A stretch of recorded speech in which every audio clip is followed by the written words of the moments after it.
تو ہم اگر کلمہ پڑھتے ہیں جس سے ہمارا تعلق ہو تو آٹومیٹیکلی ہم جو ہے وہ غمزدہ ہو جاتے ہیں.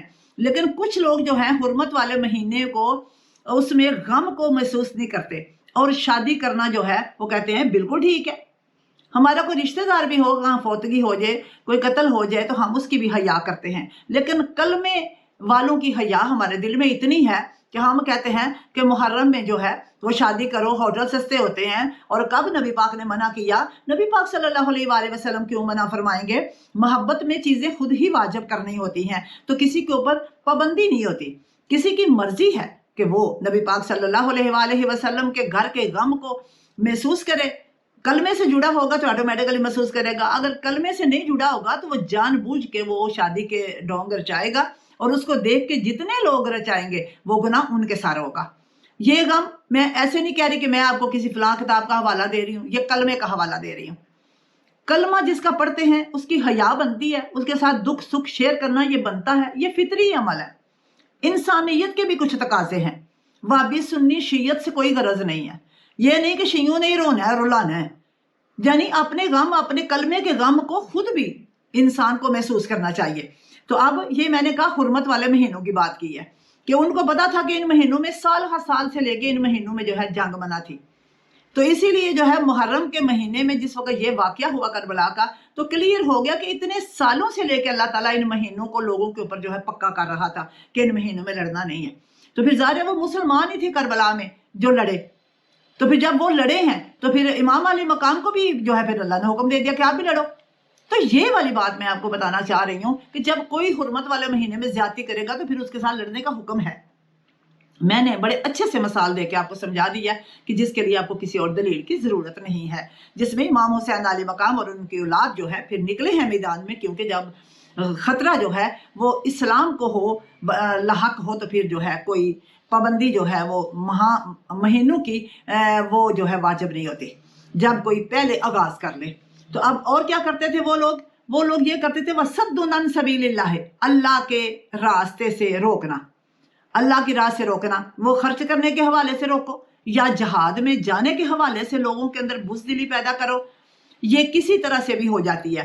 مثلا ایک بندہ روزہ رکھنا ہے، دوسرا کہتے چھڑ پڑا تو کیوں روزہ رکھنا ہے؟ اب اس کا دل بدل جائے گا، اس کا دل کمزور پڑ جائے گا کہ ہاں اس نے بھی کہا تھا میں نہیں رکھتا. تو اگر جن کو اچھا بندہ مل جائے، اچھا انسان مل جائے، وہ کہتے ہیں نہیں روزہ نہ چھوڑنا، روزہ رکھ لینا، زندگی میں پتہ نہیں پھر آنا ہے کہ نہیں آنا. تو پھر ہمارا دل بڑا ہو جاتا ہے، پھر ہم کہتے ہیں بے شک بیمار بھی ہیں ہم رکھ لیں.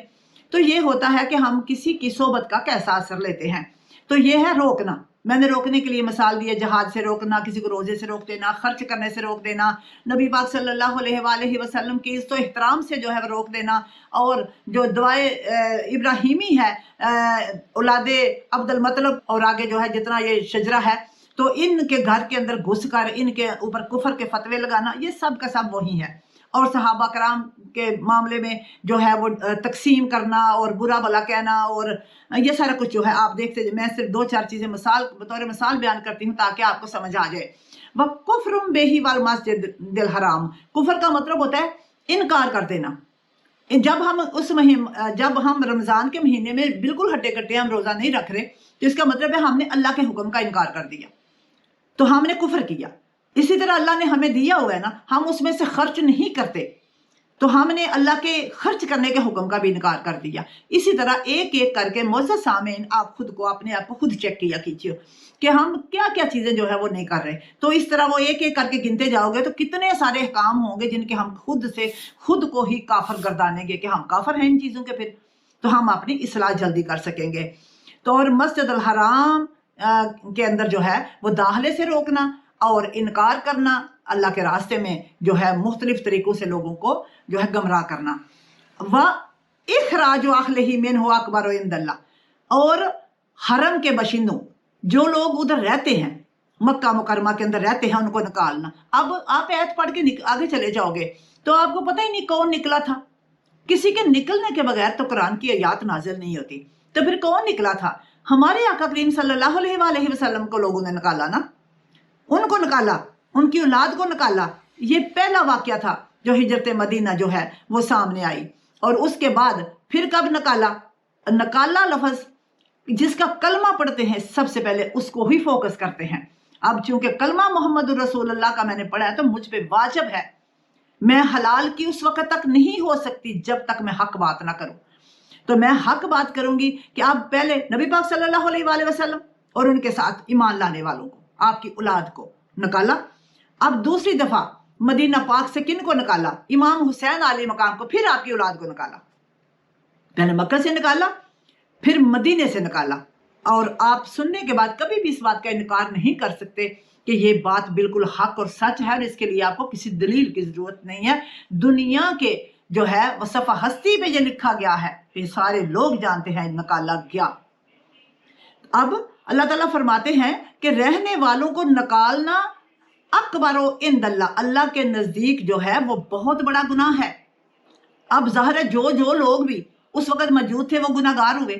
آج جو ذکر اہل بیت سے منہ موڑے گا تو وہ ایٹومیٹیکلی وہ بھی، میں بار بار ہر ویڈیو میں کہتی ہوں، جن کا درود پڑھتے ہو پہلے ان کو فوکس کرو، جد کو فوکس کرو، دعائے ابراہیمی کو فوکس کرو، پھر آگے چل کے جو ہے جب ایمان لانا پہلی جو ہے پختگی ہے۔ اگر ایمان پختہ نہیں ہوگا تو باقی عبادات ہمیں کوئی فائدہ نہیں دیں گی۔ ایمان کو مضبوط کرو، اور یہ سمجھو میں نے نکالنے کی مثالیں آپ کو بالکل کلیئر دی ہیں، کوئی ایسی نہیں جس کے لیے مجھے کسی اور کتاب کا حوالہ دینا پڑے، یہ آپ کے نوٹس میں پہلے ہی ہیں۔ اور اس دور میں تو زیادہ ضرورت نہیں کتابیں پڑھنے کی، کیونکہ محمد علی مرزا صاحب نے ساری کتابیں کھول کر سامنے رکھ دی ہیں، اللہ تعالیٰ ان کو زندگی تندرستی دے۔ وَالْفِتْنَةُ أَكْبَرُ مِنَ الْقَتْلِ، پیچھے آپ ویڈیو دیکھیے گا جس میں ہے کہ جو فتنہ ہے وہ قتل سے زیادہ سنگین جرم ہے۔ اب فتنے کے بارے میں آپ جانتے ہیں، فتنے ڈال دینا، جس طرح سیاست میں فتنے ہیں، گھروں میں فتنے، جو ہے دیورانی جٹھانیوں میں فتنے، گلی محلے میں فتنے، برادریوں میں فتنے۔ یہ فتنہ ہوتا ہے منہ کے ذریعے کسی کو ایسی بات سنا دینا جس سے آگ لگ جائے اور لڑائی ہنگامہ ہو جائے، درم برم ہو جائے، قتل و غارت جو ہے وہ اس کے بعد وجود میں آ جائے۔ ان کی پکڑتا ہے ماچس کے اوپر، پھر مارے گا تو آگ لگے گی، تو وہ جو بطور ماچس کام کرتے ہیں وہ فتنہ ہوتا ہے۔ وہ جا کے آگ لگا دیتے ہیں، بعد میں بھڑک اٹھتی ہے، وہ کہتے ہیں میں نے تو بات ہی سنائی تھی، میں نے تو کچھ نہیں کہا تھا۔ اور اللہ تعالیٰ نے ایسے لوگوں سے فتنہ جو ہے وہ برپا کرتے ہیں، ان سے جو ہے وہ سوچ سمجھ کر تحقیق کرنے کا حکم فرمایا ہے۔ اور وَلَا يَزَالُونَ يُقَاتِلُونَكُمْ حَتَّى، اب اللہ تعالیٰ کیا فرما رہے ہیں کہ اور وہ تم سے لڑتے رہیں گے۔ لا یزالون کا مطلب ہوتا ہے وہ کبھی نہیں باز آئیں گے، کبھی نہیں رکیں گے، وہ لڑتے رہیں گے۔ کس سے؟ مسلمانوں سے، نبی پاک صلی اللہ علیہ وآلہ وسلم سے، ایمان والوں سے، وہ کبھی باز نہیں آئیں گے، وہ لڑتے رہیں گے، وہ قتل و غارت کرتے رہیں گے۔ کب تک لڑیں گے؟ حد کہاں اللہ نے بتائی، حتی یردوکم عن دینکم ان استطاعوا، یہ آج کے مناظر اور مباحث بھی اسی کی جو ہے وہ دلیل ہیں۔ کب تک لڑیں گے؟ حتی یردوکم، تمہیں پھیر دیں، ان دینکم، تمہارے دین سے۔ اس وقت تک لوگ لڑائی جھگڑے فتوے اور مباحثے چلتے رہیں گے، مناظر چلتے رہیں گے، قتل و غارت ہوتی رہے گی، جب تک وہ تمہیں تمہارے دین سے پھیر نہ دیں۔ ان استطاعوا، اگر وہ استطاعت رکھتے ہوں، ان کے بس میں ہو تو وہ آپ کو آپ کے دین سے پھیر دیں۔ اب ہر بندے نے دین کی سمجھ ہی نہیں ہے، نماز پڑھنا دین نہیں ہے، روزہ رکھنا دین نہیں ہے۔ دین پہلے ہستیوں کے اوپر مکمل ایمان لانا ہے، ان کی ذات کے بارے میں دل کو شک و شبے سے پاک کرنا ہے۔ اس کے جب بچہ داخلہ لے گا، اس کے بعد سکول یا کالج کے رولز اس کے اوپر اپلائی ہوں گے، پھر وہ غیر حاضری کرے گا، پھر فائن ہوگا، جب تک ایڈمیشن نہیں ہے۔ تو اس لیے جب تک آپ دائرہ اسلام میں داخل نہیں ہوتے تو اس وقت تک نہ روزہ واجب ہے، نہ نماز واجب ہے، نہ کچھ واجب ہے۔ تو پہلے دائرہ اسلام میں داخلے کا مطلب یہ ہے کہ پہلے آپ سمجھتے لوگ ایمان ہے کیا؟ ایمان ہے کہ آپ کو نبی پاک صلی اللہ علیہ وآلہ وسلم کی ذات کے بارے میں مکمل طور پر صحیح والا نالج ہو، صحیح والا نالج ہو، آپ کا نبی کون ہے، آپ کے نبی کی ذات کیسی ہے، ان کا کردار اخلاق کیسا ہے، ان کی اللہ کے ساتھ دوستی کیسی ہے، اللہ کا ان کے ساتھ جو ہے وہ ملنا کیسا ہے، اللہ کا جو ہے ملائکہ کے ذریعے ان کے ساتھ محبت کا معیار کیا ہے، یہ سارا سوچنا ہوگا۔ ادھر بیویوں پہ اور حلیمہ سعدیہ کے دودھ پہ الجھے رہنے سے آپ کو ایمان کی کبھی سمجھ نہیں آئے گی۔ تو آپ نے ایمان کو سمجھنا ہوگا، ایمان ہے کیا؟ وہ بلا فصل ہے میرا نبی۔ بلا فصل کا مطلب ہے جن کا کوئی ثانی نہیں ہے، جن جیسا کوئی حسین نہیں ہے، جن کا کوئی معیار نہیں دنیا میں ملتا۔ تو ان کا ہلاک و کردار سارا کچھ بے مثال ہے۔ تو اب جب ان کی جو ہے، جب ہم تو شروع ہی کدھر سے ہوتے ہیں، حلیمہ سعدیہ سے شروع ہوتے ہیں، آپ کی ذات جو ہے اس پہ ایمان کی تو ہمیں سمجھ ہی نہیں آتی۔ ایمان کیا ہوتا ہے؟ کلمہ کیا ہے؟ کلمے کی بنیاد کیا ہے؟ آپ سرکار کے درود پڑھتے ہیں، درود کی اہمیت کیا ہے؟ سب سے پہلے درود کس نے پڑھا؟ اللہ نے پڑھا۔ بھئی اتنی ضروری عبادت ہے۔ اللہ نماز نہیں پڑھتا، اللہ روزے نہیں رکھتا، اللہ اس طرح کے کوئی عمال سار انجام نہیں دیتا۔ تو میں قربان جاؤں اس قدرت کے جس نے درود پڑھ کے ایسی عبادت کو جو ہے وہ لازم کیا لوگوں کے اوپر جس کے بغیر دعائیں قبول نہیں ہوتی۔ اب دعا یا نماز یا دیگر اعمال، درود پاک ہر بندہ جانتا ہے کہ اس سے ہمیں سکون ملتا ہے۔ اب جس سے سکون ملتا ہے اس پہ ایمان لانا ضروری ہے۔ اب درود تو ہم پڑھ لیتے ہیں، جب ایمان کی باری آتے ہیں تو ڈرتے ہوئے جو ہے وہ مولا میر کائنات کا نام نہیں لیتے، امام حسین کا نام نہیں لیتے، کیونکہ کوئی شیعہ نہ کہہ دے۔ مطلب شیعت جو ہے اس نے تو جتنا اہل بیت کی محبت کو نقصان پہنچایا ہے نا، یقین مانو کسی فرقے نے اتنا نہیں پہنچایا ہوگا، کیونکہ شیعہ ہونے کے خوف سے لوگ اہل بیت کا ذکر چھوڑ گئے ہیں۔ تو یہ بھی ایک قسم کی توہین ہی ہوتی ہے۔ جو ہے شیعت میں بھی جو ہو رہا ہے وہ بھی توہین کا ہے، وہ بھی گھوڑوں کے پیچھے لگا رہے ہیں، اور اولاد رسول کے یعنی بیٹیوں کے کس طرح بالوں کا تذکرہ کرتے ہیں لوگوں کو اکٹھا کر کے۔ اللہ تعالیٰ جو ہے ان لوگوں کے منہ بند کرے، اور جو ہے اولاد رسول کی جو ہے عزت کو جو ہے پھر سے صاحب و زماں آئے اور عزت کو بحال فرمائے۔ اللہ تعالیٰ کیا فرماتے ہیں کہ وہ طاقت رکھتے ہو تو تمہیں دین سے پھیرتے ہیں۔ وَمَن يَرْتَدِدْ، اور کوئی بندہ، کوئی انسان جو یرتدد مرتد ہو جائے، دین سے پھر جائے، تم میں سے یعنی انسانوں میں سے، تم میں سے فرما رہے ہیں نا اللہ، تم میں سے جو کوئی پھر جائے ان دین ہی، اپنے دین سے، اور پھر وہ مر جائے، اور وہ اسی حالت میں مر جائے تو وہ کافر ہے۔ یعنی دین سے پھر جانا، ہمیں تو پتہ ہی نہیں ہمارا دین کیا ہے، ہم تو صرف اتنا ہی سمجھتے ہیں وضو کر کے تو سجدے دے دیے اور نمازی بن گئے، ہمیں دین کی تو بیس کا تو پتہ ہی نہیں ہے۔ ہمیں جدھر کوئی کہ ہم ادھر تویز کرانے چل پڑتے ہیں۔ ایمان کی بنیاد نہ ہو نا تو پھر اسی طرح انسان کبھی کسی کی قبر پہ جا رہا ہے تویز کرانے، تو کبھی کسی بابے کے پاس جا رہا ہے، کیونکہ بنیاد جو کوئی نہیں ہے۔ بنیاد ہو تو میرے اللہ کا نام کافی ہے، میرے آقا کا نام کافی ہے۔ ان ناموں کے اندر اپنی دنیا آخرت تلاش کیجیے۔ اسماء گرامی جو ہے اللہ اور رسول کے، ان کے اندر ہی سارا کچھ چھپا ہوا ہے، لیکن ہم جو ہے غور نہیں کرتے اور ہمیں جو ہے الٹے راستے پہ ڈال دیا گیا ہے۔ اب اللہ تعالیٰ کیا فرماتے ہیں؟ وہ لاکھ نمازیں پڑھتا تھا، اس نے حج کیے ہوئے تھے، اور وہ جو ہے وہ دل میں ایمان کی مضبوطی نہیں تھی، اور وہ مرتد ہو گیا، تو اللہ تعالیٰ فرماتے ہیں فَأُولَٰئِکَ حَبِطَتْ أَعْمَالُهُمْ، تو اس کے سارے اعمال دنیا آخرت میں برباد کر دیے جائیں گے۔ اب پتہ چلا کہ ایمان کی بنیاد کیا ہے، اعمال بعد کا کام ہے۔ اب دیکھو نا کہ نماز مکے میں تو آخری ایام میں لوگوں نے، کفار نے پڑھنے نہیں دی۔ نماز کی پابندی 5 وقت کی تو مدینہ پاک سے شروع ہوئی ہے، اور مدینہ پاک میں ٹوٹل نبی پاک صلی اللہ علیہ وآلہ وسلم کی جو ہے 10 سال اور کچھ جو ہے وہ 12 سال کے راؤنڈ اباؤٹ جو ہے ادھر کا عرصہ ہے آپ صلی اللہ علیہ وآلہ وسلم کا۔ اور مدینہ پاک کے اندر ہی جو ہے ازواج کی تعداد بھی لوگوں نے اتنی زیادہ بڑھا دی ہے، یعنی کہ نبی پاک صلی اللہ علیہ وسلم 10 سال کے اندر اتنی جو ہے وہ ازواج بھی ہو گئی، اور اس کے بعد جو ہے وہ نمازوں کا حکم بھی ادھر ہی ہوا۔ اور توجہ کرنی ہے کہ جب آپ علیحدہ کیا آپ کو پتا ہے کہ نبی پاک صلی اللہ علیہ وآلہ وسلم نے مکے میں کتنا جو ہے وقت گزارا؟